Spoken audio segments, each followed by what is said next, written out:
Viewers আসসালামু আলাইকুম। Mukta's kitchen YouTube চ্যানেলের পক্ষ থেকে আপনাদেরকে আরও একবার স্বাগতম জানাচ্ছি। আজকে আমি আপনাদের সাথে শেয়ার করব খুবই মজাদার ও সহজ আরও একটি নতুন পিঠার রেসিপি। আমার আজকের পিঠার রেসিপিতে আপনাদের জন্য রয়েছে সুজির রসমালাই পিঠা। এই শীতে আমরা অনেক ধরনের পিঠা বানিয়ে থাকি। আজকে আমি আপনাদেরকে নতুন ও সহজভাবে একটি পিঠা রেসিপি বানিয়ে দেখাবো, আর সেটা হচ্ছে সুজির রসমালাই পিঠা। এই পিঠাটা অল্প সময় অল্প উপকরণ দিয়ে সহজেই তৈরি করে ফেলা যায়, আর খেতেও অসম্ভব মজাদার হয় এই রসমালাই পিঠাটা। আশা করছি আপনাদের কাছে অন্যান্য দিনের মতো আজকের এই পিঠার রেসিপিটিও আপনাদের কাছে ভালো লাগবে। তাহলে চলুন পিঠা রেসিপিটি দেখে নেই। পিঠা বানানোর জন্য প্রথমে চুলায় একটি প্যান বসিয়ে দিয়ে দিচ্ছি 1 চামচ ঘি। ঘিটা যখন পুরোপুরি গলে গেছে তারপর দিয়ে দিব 1 কাপ সুজি। এখন চুলার আঁচটা একদমই কমিয়ে সুজিটাকে ঘিয়ের সাথে মিলিয়ে নেব, আর অল্প আঁচে সুজিটা ভেজে নিব। সুজিটা অনবরত নেড়ে চেড়ে ভেজে নিতে হবে, তবে খেয়াল রাখতে হবে সুজিটা যেন পুড়ে না যায় বা লালচে না হয়ে যায়। ঘিয়ের সাথে 1 থেকে 2 মিনিট সুজিটা ভালো করে ভেজে নেওয়ার পরে দিয়ে দিচ্ছি 1 কাপ চিনি।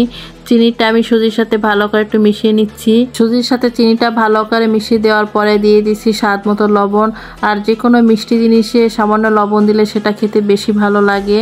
আর ফ্লেভারের জন্য দিয়ে দিচ্ছি সামান্য এলাচ গুঁড়া। এখন এগুলো দেবার পরে আবারও নেড়েছেড়ে মিশিয়ে নিচ্ছি।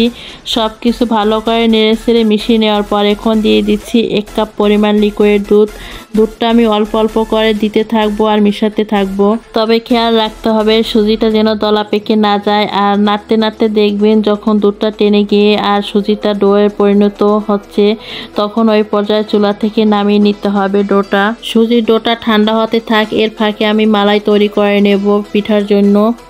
চুলায় একটি প্যান বসিয়ে দিয়ে দিচ্ছি 1 কাপ চিনি। চিনিটা ফ্রাই প্যানে দিয়ে আমি কোনো রকমের নাড়াচাড়া করব না। চিনিটা সাইড থেকে যখন কালার চলে আসবে তখন আমি নাড়াচাড়া দিয়ে নেব, তবে এ পর্যায়ে চুলার আঁচটা বাড়িয়ে দেওয়া যাবে না, তাহলে ক্যারামেলটা পুড়ে যাবে, আর পুড়ে গেলে মালাইটা খেতে তিতা লাগবে। ক্যারামেলটা যখন সুন্দর একটা কালার চলে আসবে তখন আমি দিয়ে দিব হালকা কুসুম গরম 2 কাপ দুধ। দুধটা দিয়ে সাথে সাথে নাড়াচাড়া করতে হবে, তা নাহলে ক্যারামেলটা দলা পেকে যাবে। ক্যারামেলটার সাথে ভালো করে দুধটা মিশিয়ে দিয়ে দিচ্ছি এখন 1 কাপ পাউডার দুধ। এখন পাউডার দুধের সাথে এটা খুব ভালো করে মিশিয়ে নিতে হবে। আমি লিকুইড দুধের সাথে পাউডার দুধটা খুব ভালো করে মিশিয়ে নিয়েছি। এখন ফ্লেভারের জন্য দিয়ে দিচ্ছি 2 টুকরা দারচিনি আর 2টা এলাচ। এখন মিডিয়াম আঁচে মালাইটা ভালো করে জাল দিয়ে নিতে হবে। মালাইটা একটু বলক চলে আসলে চুলা থেকে তুলে নিতে হবে। মালাইটা পাতলা থাকা অবস্থায় চুলা থেকে নামিয়ে নিতে হবে, কারণ মালাইটা বেশি ঘন করা যাবে না, তাহলে পিঠার মাঝে মালাইটা ঢুকবে না। মালাইটা যখন বলক চলে আসবে তখন চুলা থেকে নামিয়ে তারপর এটা ঢাকনা দিয়ে ঢেকে এক সাইডে রেখে দিব। এখন সুজির ডোটা যখন ঠান্ডা হয়ে যাবে তখন হাতের তালু দিয়ে এটা ভালো করে মথে নিব। এটা হাতের তালু দিয়ে ভালো করে মথে নিয়ে তারপরে একটা ডিমের কুসুম দিয়ে দিব, আর 2 চামচ পাউডার দুধ দিয়ে দিব। পাউডার দুধ আর ডিমের কুসুমটা দিয়ে এটা ভালো করে মিশিয়ে নিচ্ছি, তবে ডোটা সফট আর স্মুথ করে মথে নিতে হবে। ডোটা যত সফট স্মুথ হবে রসমালাইগুলো তত সফট আর নরম তুলতুলি হবে। ডোটা পাউডার দুধ আর ডিমের কুসুম দিয়ে আমি ভালো করে নরম সফট তুলতুলি করে মেখে নিয়েছি। এখন রসমালাইয়ের জন্য মিষ্টিগুলো বানিয়ে নিতে হবে। এখান থেকে আমি কিছুটা সুজির মিশ্রণ নিয়ে নিচ্ছি। মিশ্রণটা নিয়ে হাত দিয়ে ঘুরিয়ে ঘুরিয়ে গোল বলের মতো বানিয়ে একটু চ্যাপ্টা করে দিচ্ছি। এই পিঠার কোনো ডিজাইন করতে হবে না, তবে আপনারা এই পিঠাটা আপনাদের মতো করে ছোট বড় করে বানিয়ে নিতে পারবেন। আমি এভাবেই সব পিঠাগুলো বানিয়ে নিয়েছি। এই পিঠাগুলো ভেজে নেব। এখন আমি সব পিঠাগুলো খুব সুন্দর করে বানিয়ে নিয়েছি, আর আমার এখানে 1 কাপ সুজি দিয়ে 16টা পিঠা হয়েছে। পিঠাগুলো ভাজার জন্য আমি আগেই একটা ফ্রাই প্যানে তেল গরম করে নিয়েছি পরিমাণ মতো। তেলটা হালকা গরম করে এখন আমি একটা একটা করে পিঠা দিয়ে দিয়েছি, তবে তেলটা বেশি গরম অবস্থায় দেওয়া যাবে না, একটু হালকা গরম অবস্থায় পিঠাগুলো দিতে হবে। পিঠাগুলো আমি তেলের উপরে দিয়ে দিচ্ছি, তবে এখন একটু আমি নাড়াচাড়া করে দিচ্ছি।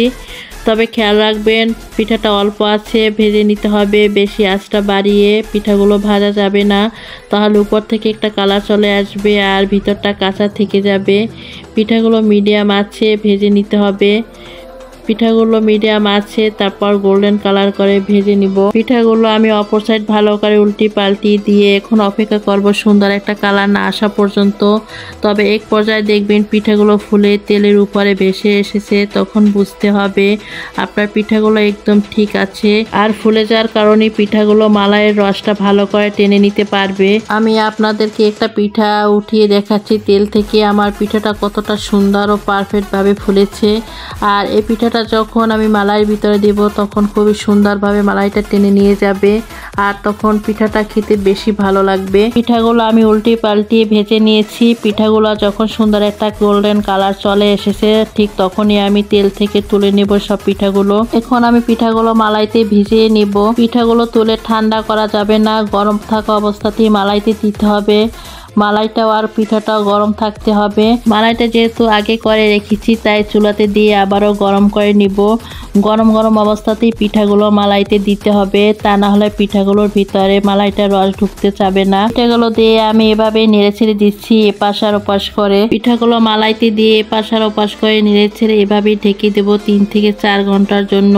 তবে সব থেকে ভালো হয় আগের দিনে রাতে বানিয়ে সকালে এটা পরিবেশন করলে, তাহলে মালাইটা পিঠার ভিতরে খুব ভালো করে ঢুকবে। এভাবে 3 থেকে 4 ঘন্টা পর ঢেকে রেস্টে দেওয়ার পরে পিঠাগুলো অনেকটা সফট ও তুলতুলে হয়ে মালাইটা টেনে নিয়েছে।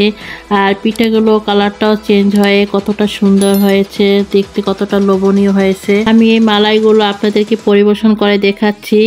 আর উপর থেকে কিছু কাজু বাদাম আর পেস্তা বাদাম দিয়ে দিচ্ছি, তাতে এটা খেতে আরো ভালো লাগবে আর দেখতেও সুন্দর লাগবে। এখন চলুন আমি আপনাদেরকে একটা পিঠা কেটে দেখাচ্ছি, এটা ভিতর থেকে কতটা সফট নরম তুলতুলি হয়েছে। বাসায় হঠাৎ যদি অতিথি এসে পড়ে তাহলে অতিথি আপ্যায়নের জন্য আপনার এটা ঝটপট তৈরি করে তারপর অতিথি আপ্যায়ন করে নিতে পারেন। সুজি দিয়ে এই মালাই পিঠাটা খেতে অনেক বেশি মজার ও টেস্টি হয়।